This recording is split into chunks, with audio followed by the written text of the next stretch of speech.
Episode 122। जब मुझे होश आया तो मैं उस कमरे में पड़ा था जहां मैंने पहली बार राणा चंद्रबास को देखा था, और मैं उसी तख्तनुमा चीज पर पड़ा था जिस पर राणा बैठा मैनौशी करा था। राणा सामने खड़ा था और मुझे खा जाने वाली नजरों से घूर रहा था। मेरा सर गैस के असर से अभी तक चकरा रहा था और मुझे लग रहा था कि दो राणा चंद्रबास मेरे सामने खड़े हैं। फिर किसी ने मेरी नाक तले अमोनिया की शीशी रखी। उसकी तेज महक मुझे तेजी से होश की दुनिया में ले आई। मैं अब तक दराज था। हवास बहाल होती मैं उठ बैठा। राणा, तो तुमने मुझ पर काबू पा लिया। मुझे ताज्जुब है कि तुमने मुझे कत्ल क्यों नहीं किया। मैं ऐसा ही करता, लेकिन क्या मतलब? शोभी भाई, मतलब हम समझाता है। बीतू की आवाज आई तो मैं उछल पड़ा। वो मेरे अकब से निकलकर खुद सामने आया। उसके हाथ में खतरनाक शॉटगन थी। तब मुझे पता चला कि मैं राणा चंद्रबास का कैदी नहीं बल्कि वो मेरा कैदी था। उस कमरे में हम 4 अफराद थे। चौथी ऐन थी जो फर्श पर बेहोश पड़ी थी। बीतू, तुम कहाँ थे? हम इधर ही था शोभी भाई, दूर दूर से आपकी निगरानी करा था, मगर जब आप घाटी में गायब हो तो हम परेशान हो गया। तुम्हारे गायब होने की वजह? एक तो हम सूरत से इधर का लगता है और आप नहीं लगता, दूसरे हमको इधर का जुबान आता है, इसलिए हमने सोचा कि आपसे दूर रहकर काम करेगा। हमने उस आदमी को भी देख लिया था जो इस औरत के पीछे पड़ा था। जब आप गायब हुआ तो हम उसके पीछे लग गया। हमको लगा इस औरत और आपको मंदिर में लाया गया है, लेकिन यहाँ बहुत सख्त पहरा था, हम अंदर नहीं जा सकता था। फिर तुम अंदर कैसे आए? मैंने उससे अमोनिया की शीशी ली और ऐन के पास बैठ गया। क्या बस्ती वालों को पता चल गया था कि मंदिर में क्या हो रहा है? हाँ, मंदिर से एक आदमी आया था, लेकिन कोई आवाज नहीं आया था। वो उसी आदमी को ले गया और हम उनके पीछे यहां तक आ गया तो इधर आकर पता चला कि आपने क्या तबाही फैलाया है।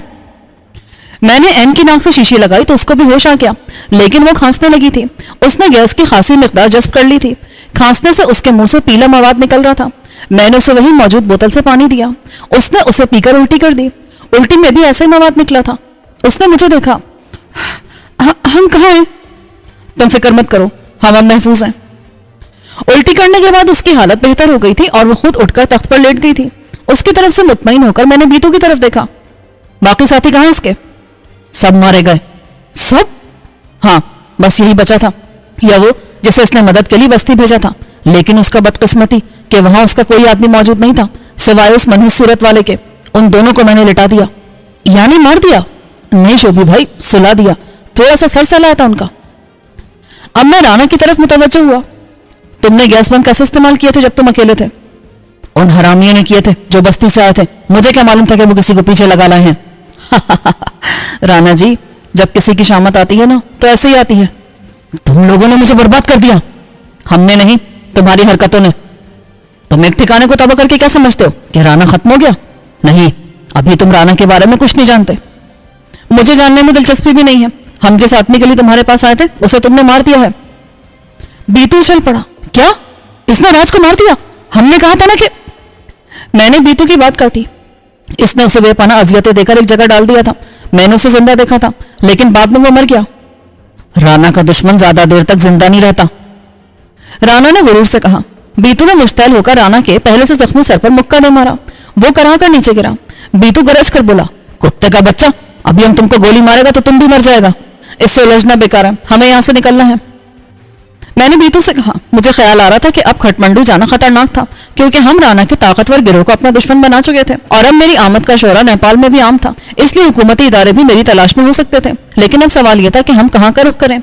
नेपाल की सरहद पाकिस्तान से नहीं लगती है, बल्कि दोनों मुल्कों के दरमियान कुछ 600-700 किलोमीटर का फासला है, और यह सारा फासला हिमालय के फलकबोस पहाड़ों और दुश्वार गुजार दर्रों से गुजरता है। नेपाल की एक तरफ इंडिया है और दूसरी तरफ चीन, मगर चीन और नेपाल में दुश्वार तरीन पहाड़ हाइल है और सिर्फ भारत की तरफ से रास्ते खुले हैं, जिसका भारत पूरा फायदा उठाते हुए इस छोटे से और कमजोर मुल्क पर अपनी धौंस जमाता है। नेपाल एक लंबा और पतला सा मुल्क है। उसकी चौड़ाई कहीं से भी 150 किलोमीटर से ज्यादा नहीं है, जबकि उसकी लंबाई कोई 800 किलोमीटर से। भारत की तरफ जाने का सवाल ही पैदा नहीं होता था। दूसरी जानिब चीन था, लेकिन वहां जाना किसी जोखम से कम न था। चीन के साथ तवील सरहद पर आमदोरफ्त के लिए बस चंद दर्रे हैं। ये दर्रे भी साल के चंद महीने ही कारामद रहते हैं और बर्फबारी शुरू होते ही उनमें आमदोरफ्त बंद हो जाती है। ये इलाका इतना दुश्वार गुजार है कि यहाँ आज तक कोई मुस्तकिल सड़क नहीं बन सकी। मुसलसल लैंडस्लाइडिंग और जलजले ऐसी हर कोशिश को नाकाम बना देते हैं। सिर्फ एक सड़क है और वो शारा कराकरम है जो चीन और पाकिस्तान को मिलाती है, लेकिन ये भी इतनी नाजुक है कि मामूली सी लैंडस्लाइडिंग उसे दिनों के लिए बेकार कर देती है और मौसम सरमा में तो ये बार बार बंद हो जाती है। ये 17,000 फुट की बुलंदी पर दरा खुंजराब से गुजरती है और यहाँ दर्जा हरारत सारे साल नुक्ता अंजमात के पास ही रहता है।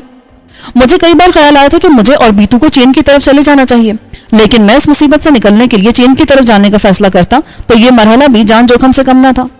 बर्फबारी यकीनी थी और रास्ते में आफतें और मुश्किलात हमारा रास्ता रोकने की हर मुमकिन कोशिश करती। चीन का मेरे जहन में इस वजह से भी आ रहा था कि चीन पाकिस्तान का ऐसा दोस्त मुल्क है जिसने पाकिस्तान के मफाद का ख्याल उसके बाज़ हुक्मरानों से बढ़कर रखा है। वहां मेरे साथ कम से कम भारत वाला सुलूक मुमकिन न था। दूसरी तरफ भारत और चीन की दुश्मनी भी ढकी छुपी नहीं है। मैंने भारत में जो कारनामे अंजाम दिए थे, इस बात का पूरा इम्कान था कि चीन के हुक्काम को उनका इल्म हो और वो मेरी मजबूरी को तस्लीम कर लें। मुमकिन है मुझे चीन के पाकिस्तानी सिफारतखाने से नया पासपोर्ट मिल जाता और मैं दुबई भी निकल जाता। अगरचे मफरूजात थे, मुमकिन है चीनी हुक्काम का रवैया भी सख्त हो जाता, लेकिन दूसरी तरफ मुझे यकीनी मुश्किल का सामना था। मैं भारतीय या नेपाली हुकूमत के हत्थे चढ़ जाता तो उसके बाद मेरी गुरु खुलासी नामुमकिन थी। तमाम इम्कानात को जहन में रखते हुए मैंने चीन की तरफ जाने का फैसला कर लिया। राणा चंद्रबाज उठकर बैठ गया था। उसने गौर से मुझे देखा। अगर तुम मुझे छोड़ दो तो मैं यकीन दिलाता हूं कि तुमसे कोई सरोकार नहीं रखूंगा और ना तुम्हारे पीछे आऊंगा। कुछ देर पहले यही पेशकश मैंने भी तुम्हें की थी और तुमने उसे मुस्तरद कर दिया था। क्या तुमने मुझे पागल समझा है जो मैं तुम्हारे जैसे शख्स के अल्फाज पर एतबार करूंगा? तुम जैसी कहो, मैं कसम खाने को तैयार हूं। मेरे जहन में इससे बेहतर गारंटी है। कैसी गारंटी? मैं तुम्हें साथ ले जाऊंगा तो तुम्हारा कोई आदमी हमारा पीछा करने की जरूरत नहीं करेगा। कहां ले जाओगे? ये तो जब हम यहां से निकलेंगे तो पता चलेगा, लेकिन ये बताओ कि यहाँ कोई ताकतवर और पहाड़ी रास्तों पर चलने वाली 4 व्हील ड्राइव है? एक जीप है, लेकिन वो नीचे बस्ती में है, वहां तक जाना होगा। हम चलेंगे, और इस ख्याल में मत रहना कि तुम्हारे आदमी की किसी हिमाकत के बाद जिंदा रहने वालों में तुम भी शामिल होगे। इसलिए उनको समझा देना कि दूर रहें और कोई गलत हरकत ना करें। तुम्हें कोई नहीं रोकेगा, लेकिन मुझे ले जाने की सूरत में वो लाजमी तुम्हारा पीछा करेंगे।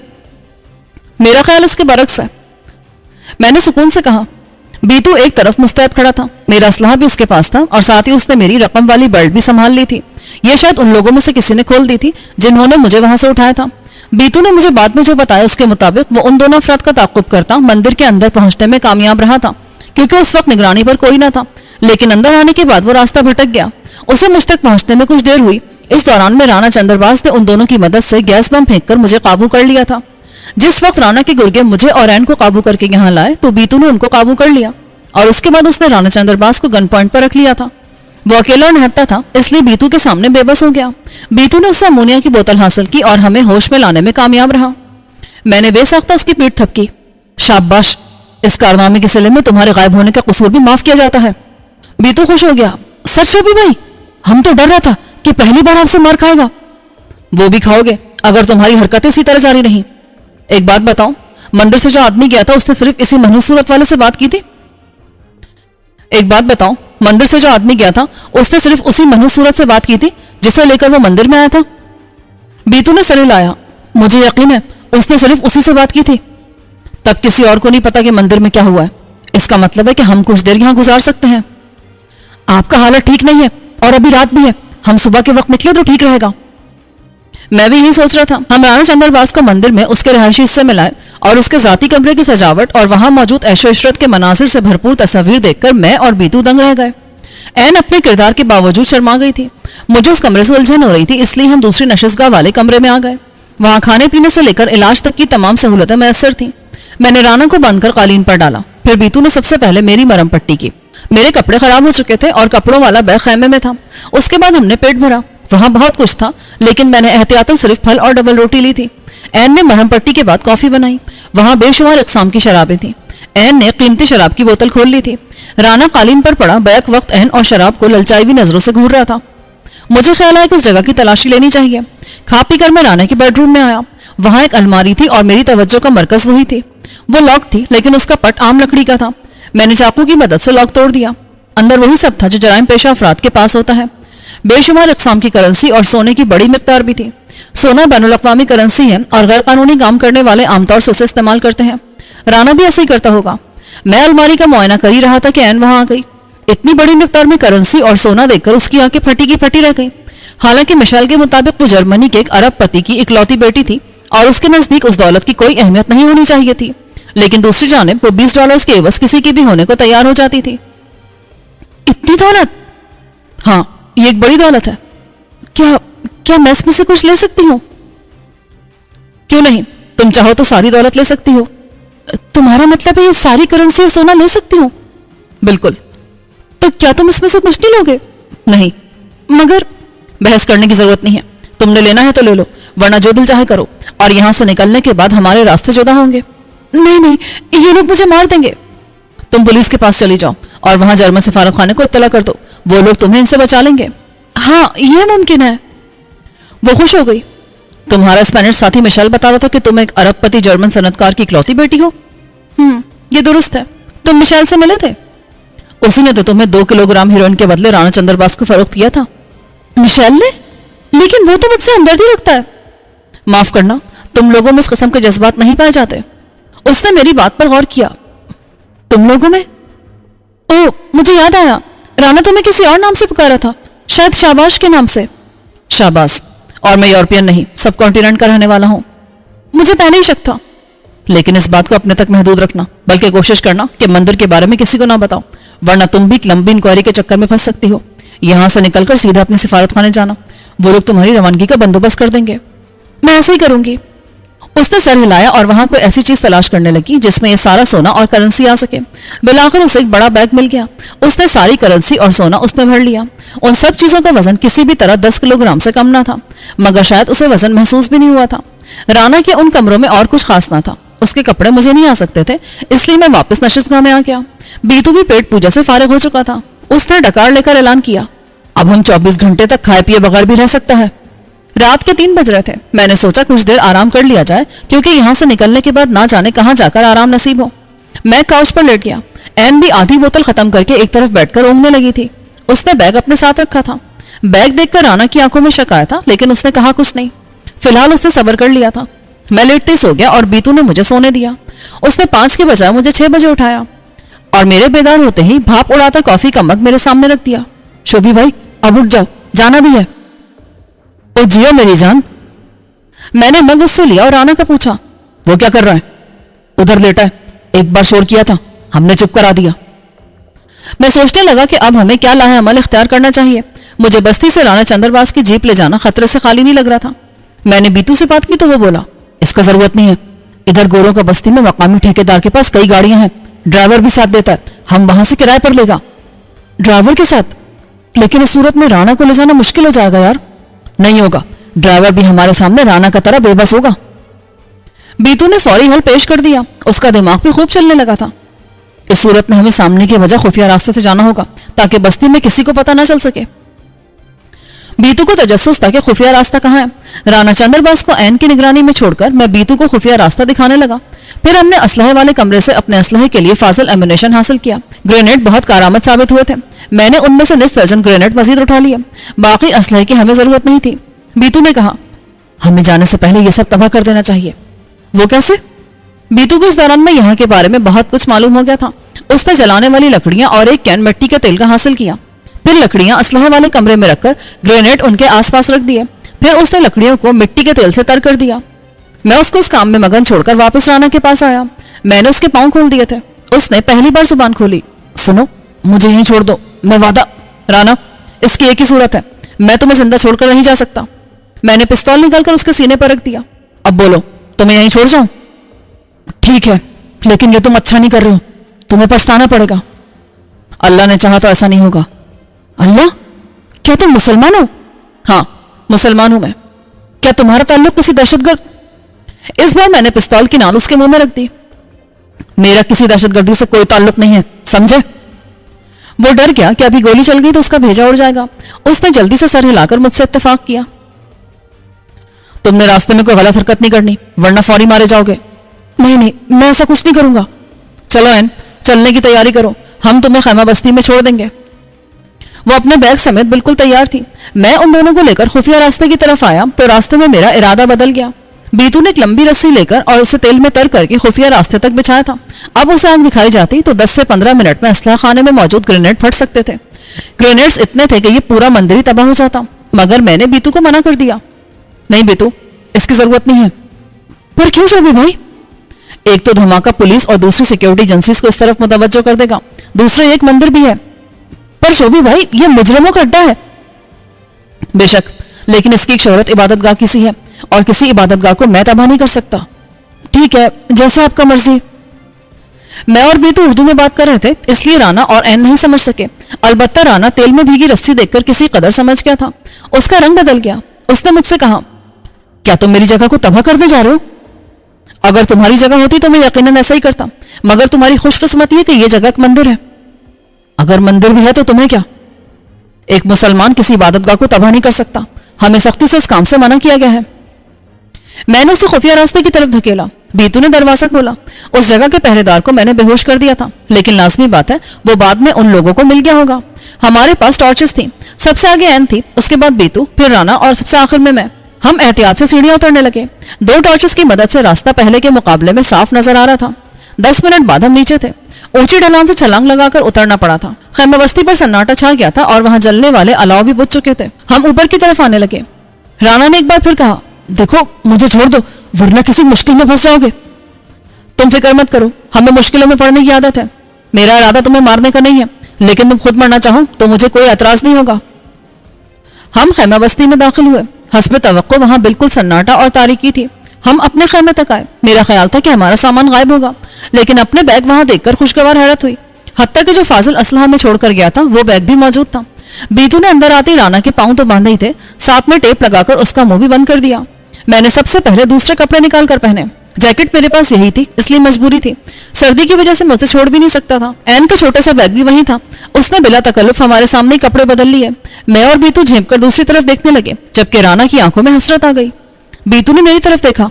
अब क्या करना है? इससे पहले कि इसके आदमियों को पता चले कि मंदिर में क्या हो चुका है, हमें यहां से निकल जाना चाहिए।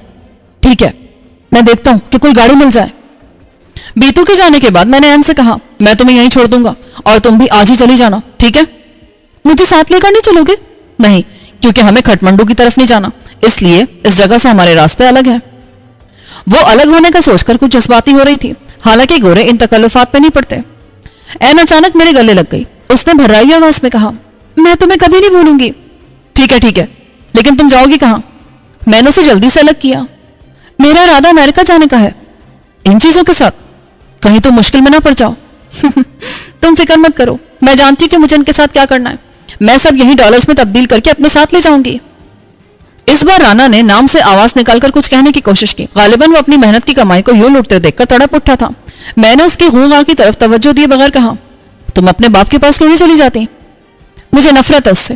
वो एक जालिम आदमी है जो मेरी माँ को सारी उम्र खून के आंसू रुलाता रहा और फिर उसे मार दिया। उसने कत्ल बहुत चालाकी से किया था। क्या? तुम्हारे बाप ने तुम्हारी माँ को मार दिया था? हाँ, ये कत्ल मेरे सामने हुआ था। उसने घर की बालकनी से मेरी माँ को नीचे गिरा दिया। वो नशे में थी और इसी वजह से पुलिस ने इसे हादसा करार दिया था।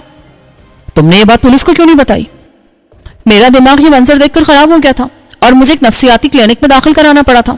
मेरे बाप ने इसी बात का फायदा उठाया और मुझे पागल मशहूर कर दिया। जब मैंने पुलिस को बताया तो उसने यकीन नहीं किया। मेरा बाप जबरदस्ती मेरा नफ्सियाती इलाज कराता रहा और उसने मुझे सचमुच पागल करने में कोई कसर नहीं छोड़ी थी, इसीलिए तो मैं घर से भाग गई। यानी तुम्हारा बाप एक खुदगर्ज शख्स है और तुम उसकी बिल्कुल ठीक बेटी हो। क्या मतलब? अगर ऐसा बाप हमारे यहां भी हो ना तो औलाद सर झुकाकर उसके मजालिम सहती है। ये सब करने का सवाल नहीं पैदा होता जो तुम कर रही हो। यू आर राइट, लेकिन ये हमारी तहजीब का एक हिस्सा है, इसीलिए तुमने अमेरिका जाने का फैसला किया है। तुम्हें डर है कि तुम्हारा बाप फिर तुमको पागल खाने में बंद करा देगा। वो ऐसा ही करेगा। अभी भी वो मुझे एक नफ्सियाती मरीजा की हैसियत से तलाश करवा रहा है। मैं उससे जितना दूर रहूंगी इतना ही महफूज रहूंगी। मेरी नेक तमन्ना तुम्हारे साथ है। मैंने संजीदगी से कहा और उसे $20 दे दिए। कि तुम्हारा आज का मुआवजा। मजाक करे हो? अब मेरे पास रकम की कमी नहीं है। रख लो, और इस किस्म की दौलत पर भरोसा मत करना। ये जिस तरह अचानक आती है इसी तरह अचानक चली भी जाती है। वो सोचती रही, फिर उसने $20 दे लिए। मुझे इसकी जरूरत तो नहीं है, लेकिन तुम्हारी निशानी के तौर पर रख लेती हूँ। हम बिल्कुल तैयार थे। 20 मिनट बाद बाहर किसी भारी गाड़ी की आवाज आई। फौरन ही बीतू अंदर आया। तैयार हो सब? सिर्फ मुझे और राना को जाना है, ये यहीं रहेगी। बीतू ने राना के हाथ पैर खोले, उसके मुंह से टेप हटाया और फिर उसके पहलू से पिस्तौल लगा दिया।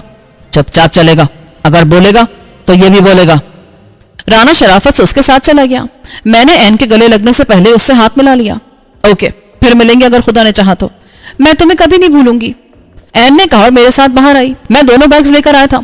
बीतू एक बड़ी सी जीप की अकबी सीट पर राना समेत इस तरह बैठा था कि राना ने तकरीबन रुकू करने वाले अंदाज में सर झुका रखा था। मैंने दोनों बैग्स जीप के सबसे पिछले हिस्से में रखे। ड्राइविंग सीट पर एक खुशरौ, दुबला और लंबा सा मकामी नौजवान बैठा था। उसने जीप का इंजन स्टार्ट कर रखा था। मैं उसके बराबर में आकर बैठ गया। अकब से बीतू बोला, इसका नाम सालांग है, ये गोरखा है और इंग्लिश जानता है।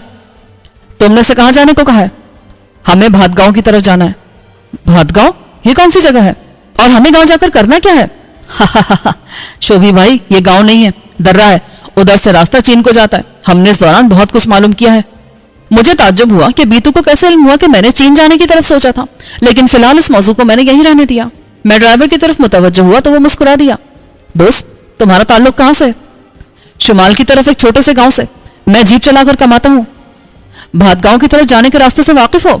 ہاں، لیکن ابھی اس طرف نہیں جا سکتے کیونکہ راستے میں کئی جگہ لینڈ سلائڈنگ ہوئی بھی ہے، راستے بند ہیں۔ کوئی بات نہیں، جہاں تک ممکن ہوا ہم جیپ پر جائیں گے۔ صاحب آپ کے پاس ٹھیک لباس نہیں ہے کیا؟ ابھی کچھ دور برف کا علاقہ شروع ہو جائے گا، ادھر یہ لباس نہیں چلے گا، ہمارے پاس تو یہی کپڑے ہیں، کیا یہاں کہیں سے مل سکتے ہیں؟ مل سکتے ہیں، یہاں ایک کو پہمائی کا سامان فروخت کرنے والا سٹور ہے، اس کے پاس کو پہماؤں والے خاص لباس ہوتے ہیں۔ ٹھیک ہے، ہمیں وہیں لے چلو۔ اس دوران میں وہ جیپ باہر سڑک تک لے آیا تھا۔ رانا بالکل شرافت سے بیٹھا تھا، وہ دیکھ چکا تھا کہ ہم سے الجھنے کا انجام کیا ہوتا ہے۔ اس کے سارے ساتھی جو چھٹے ہوئے بدماش تھے مارے جا چکے تھے، اس کا اڈا تباہ ہو گیا تھا، بس وہ خود بچا تھا اور اپنی عافیت اسی میں جان رہا تھا کہ خود زندہ رہے اور کوئی ایسی حرکت نہ کرے کہ اسے بھی مرنا پڑے۔ بیتو نے اسے سمجھا دیا تھا کہ راستے میں کسی قسم کی گفتگو اس کی صحت کے لیے مضر ہو سکتی تھی، اسی لیے وہ سختی سے منہ بند کر کے بیٹھا رہے، اور فی الحال وہ ایسا ہی کر رہا تھا۔ سالانگ ہمیں ایک چھوٹی سی بستی میں لایا، اس کا سڑک کے ساتھ والا حصہ مارکیٹ اور ہوٹلوں پر مشتمل تھا۔ یہاں سیزن میں سیاحوں کی آمد و رفت جاری رہتی تھی اور ان کا کام سیاحوں سے چلتا تھا۔ کوئی پہمائی کے سامان کا اسٹور ایک چھوٹی سی دکان میں تھا جس میں سامان ٹھوس کر بھرا ہوا تھا۔ دکاندار ایک چھوٹے قد کا تبتی نقوش والا نیپالی تھا جو بہترین انگریزی بول رہا تھا۔ ہمیں سردی سے بچانے والے لباس اور بلندی پر رات گزارنے کے لیے خیمے درکار ہیں، ملے گا صاحب؟ اس نے جواب دیا اور سب سے پہلے میری فرمائش پر اندر سے 3 عدد گرم لباس نکال کر لایا۔ یہ خاص فائبر سے بنی پتلون اور جیکٹ تھی جو -30 ڈگری سینٹی گریڈ درجہ حرارت میں بھی انسان کو سردی سے بچاتا تھا۔ اس کے ساتھ خاص جوتے اور دستانے تھے، پھر ٹوپے اور سن گلاسز جو آنکھوں کو برف کی چمک سے محفوظ رکھتے تھے۔ اس کے ساتھ میں نے ایک بڑا خیمہ لیا جس میں 3 افراد آسانی سے سما سکتے تھے۔ اس کے بعد خوراک اور ادویات لیں۔ میں راستے میں سفر کے لحاظ سے ہر ممکن چیز لے جانا چاہتا تھا۔ خاصا سامان ہو گیا تھا اور اس سب کی مالیت کوئی $1000 کے مساوی ہو گئی تھی۔ دکاندار بہت خوش تھا کہ اس موسم میں ایک ہی دن میں اس کی اتنی سیل ہو گئی تھی کہ اس کا سارے سرما کا خرچ نکل آیا تھا۔ اس نے خوش ہو کر مجھے ایک چھوٹا سا اسٹوو اور 2 لیٹر مٹی کے تیل کی بوتل والی 3 بوتلیں تحفے کے طور پر دیں۔ مجھے اس کا استعمال آتا تھا۔ کھانے میں نے ڈبہ بند غذائیں لی تھیں، ان میں خاص طور سے بنائی ہوئی ہائی پروٹین غذائیں تھیں اور حیرت انگیز طور پر اس دکاندار کے پاس دستیاب تھیں۔ یہ سارا سامان میں نے سالانگ کی مدد سے جیپ کے پچھلے حصے میں بار کیا، پھر میں نے الگ الگ 3 بیگز میں اس طرح سے پیک کروایا کہ ہر بیگ میں مساوی وزن آ گیا تھا۔ بیگز بھی مجھے دکاندار نے دیے تھے اور خاص کو پیماؤں والے یہ مضبوط بیگز تھے۔ سب سے اہم چیز 3 عدد گرم سلیپنگ بیگز تھے جن میں رات آرام سے گزر جاتی۔ دکاندار نے بتایا کہ یہ -40 درجے میں بھی انسان کو گرم رکھتے تھے۔